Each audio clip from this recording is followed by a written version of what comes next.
Assalamualaikum warahmatullahi wabarakatuh. Perkenalkan, nama saya Yuniar Putri Destiawan. Di sini saya mau menjelaskan tentang sejarah Pamekasan, mengenal Panembahan Ronggo Sukowati, Raja Islam pertama Pamekasan. Di Pamekasan Madura sendiri terdapat tempat peristirahatan terakhir Raja Islam pertama sekaligus pendiri Kabupaten Pamekasan, Raja Ronggo Sukowati. Makam Raja Ronggo Sukowati tersebut terletak di depan pasar tradisional Kolpajung atau 2 km ke utara dari Monumen Arek Lancor Pamekasan. Selain makam Raja Ronggo Sukowati, terdapat pula makam Ratu Fatimah atau dikenal dengan Ratu Inten dan makam putra mahkota Pangeran Jimat anaknya. Terlihat nisan makamnya unik dengan ukiran hiasan cantik khas ukiran kuno.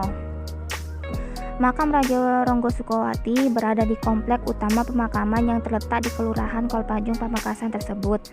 Untuk ke sana, pengunjung harus melewati 2 pintu masuk agar sampai di makam tokoh yang juga disebut Pangeran Arya Sona itu. Pada beberapa situs peninggalannya, sampai saat ini belum ditemukan adanya inskripsi atau prasasti yang bisa menjelaskan kepastian waktu beliau memerintah Pamekasan.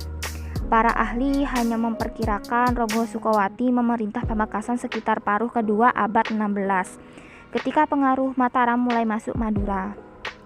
Riwayat Ronggo Sukowati lebih banyak dikenal lewat legenda maupun cerita-cerita tutur tentang kehebatannya. Dia disebut berkuasa di Pamekasan menggantikan ayahnya, Pangeran Bonorogo alias Nugroho. Saat Ronggo Sukowati mulai memegang kekuasaan, wilayah Pamekasan masih terbagi dalam beberapa kerajaan kecil. Misalnya, wilayah Blumbungan diperintah oleh Pangeran Nugroho, adiknya, dan daerah Jamburingin diperintah Pangeran Suhro dari keturunan Palakaran, Arusbaya, Bangkalan.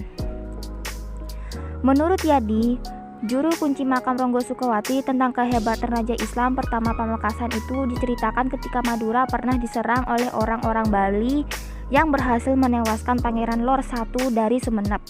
Namun, di perbatasan Pamekasan, tepatnya di daerah Cincangcang, prajurit-prajurit Ronggo Sukowati melawan dengan gagah berani dan berhasil menghancur leburkan pasukan Bali. Dari peristiwa ini, kedudukan Ronggo Sukowati bertambah kuat dan semakin terkenal di Madura. Terkenalnya Ronggo Sukowati dalam siasat perang hingga penyebaran agama Islam di bumi Pulau Garam juga membuat banyak yang melakukan ziarah ke makamnya. Kehadiran pengunjung yang hadir tidak hanya di Pulau Madura dan Jawa saja. Cirebon dan Kalimantan juga pernah ziarah ke sini, Pak. Dari daerah lain juga banyak yang ziarah, terangnya.